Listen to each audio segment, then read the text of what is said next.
Why do so many intelligent, educated, disciplined investors underperform over time? Not occasionally, not in one cycle, but consistently. This is not a question about talent. It is not a question about access to information, and it is not a question about effort. In fact, many investors who underperform work harder than the market itself requires. They read more, they analyze more, they adjust more, they optimize more. And that is precisely the problem. The market does not reward effort, it rewards behavior. There's a fundamental misunderstanding about what creates long-term returns. Most people believe performance is driven by insight. They assume that better analysis produces better results. Sometimes it does, but over long periods, something else matters more. Structure, consistency, exposure management, and emotional stability under variance. The average investor does not underperform because they lack intelligence. They underperform because they interfere too often. Let's break this down carefully. Markets are probabilistic systems. They do not move in straight lines. They do not reward every correct thesis immediately. And they do not provide feedback in a clean, linear way. A good decision can lose money. A bad decision can make money. Short-term outcomes are noisy. Long-term outcomes reveal structure. This creates psychological friction because humans are not wired to sit comfortably inside noisy feedback loops. When intelligent investors experience drawdowns, they do not assume variance. They assume error. They ask, what did I miss? What should I adjust? How do I improve this? Improvement sounds intelligent, but in probabilistic systems, constant adjustment can destroy edge. Imagine a simple strategy with a small statistical advantage. That edge only reveals itself over dozens or hundreds of repetitions. If the investor modifies the strategy every time it underperforms temporarily, they reset the probability distribution. They never allow the edge to express itself. They optimize away the very thing that made the system profitable. This is called over-intervention, and it is one of the most expensive behaviors in investing. Another reason intelligent investors underperform is activity bias. They feel the need to act, to refine, to adjust, to respond. Doing nothing feels irresponsible. It feels passive. It feels like wasted potential. But markets often reward inactivity. They reward disciplined patience. They reward allowing compounding to work. Compounding is quiet. It is slow. It is boring. And it is powerful. Intelligent investors often underestimate how much damage overtrading creates. Every trade has friction. Transaction costs, slippage, taxes, emotional fatigue, decision fatigue, and each decision introduces variance. The more decisions you make, the more opportunities you give your emotions to interfere.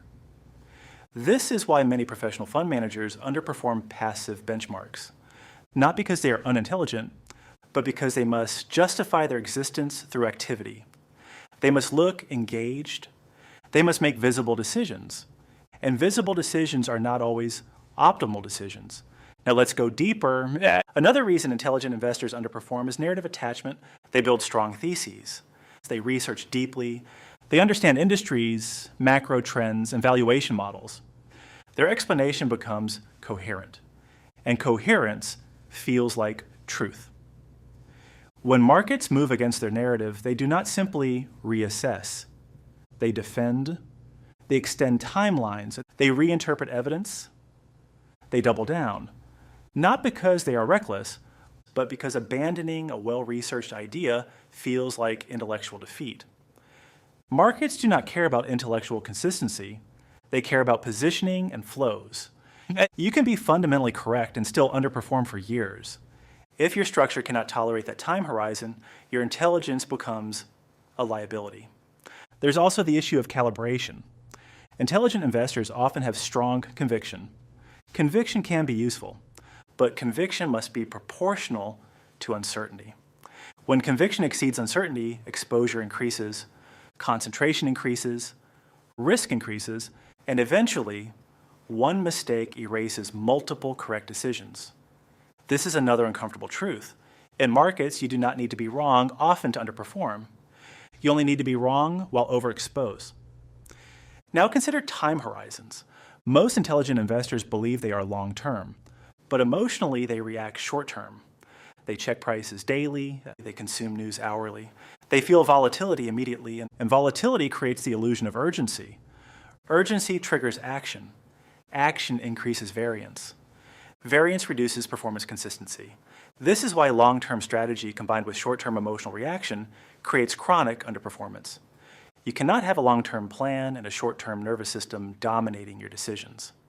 One of the most powerful distinctions in investing is this: intelligence optimizes ideas. Discipline optimizes behavior. Ideas can be brilliant. Behavior determines returns. Now, what do investors who outperform consistently do differently? They simplify. They reduce discretionary decisions. They define risk in advance. They accept variance as structural. They do not confuse temporary underperformance with structural failure. They optimize for robustness, not brilliance. They understand that compounding requires time uninterrupted by emotional interference. They treat drawdowns as part of distribution, not as personal mistakes. They do not redesign systems under stress. They protect exposure before chasing upside. They limit position sizes to what they can tolerate emotionally. They do not aim to maximize return. They aim to survive variance, because survival is what allows compounding. Let's make this extremely practical. If you want to avoid chronic underperformance, first, reduce decision frequency. The fewer decisions you make, the fewer opportunities you create for emotional drift. Second, define risk limits that protect you from yourself. Maximum position size, maximum portfolio exposure, maximum loss tolerance, defined in advance. Third, measure process, not outcome. Ask, did I follow my rules? Not, did I make money? Short-term profit is not proof of good process. Short-term loss is not proof of bad process. Fourth, allow edge to express. Do not modify strategy after small samples. Probabilities require repetition, and repetition requires patience. Finally, accept that the market does not reward intelligence directly. It rewards calibrated behavior. It rewards emotional stability. It rewards structure. If you remember only 3 things from this video: first, underperformance often comes from over-intervention. Second, intelligence must serve structure, not replace it. Third, compounding only works when you stop interfering with it. The market is not a test of how smart you are. It is a test of how consistently you behave when outcomes are uncertain.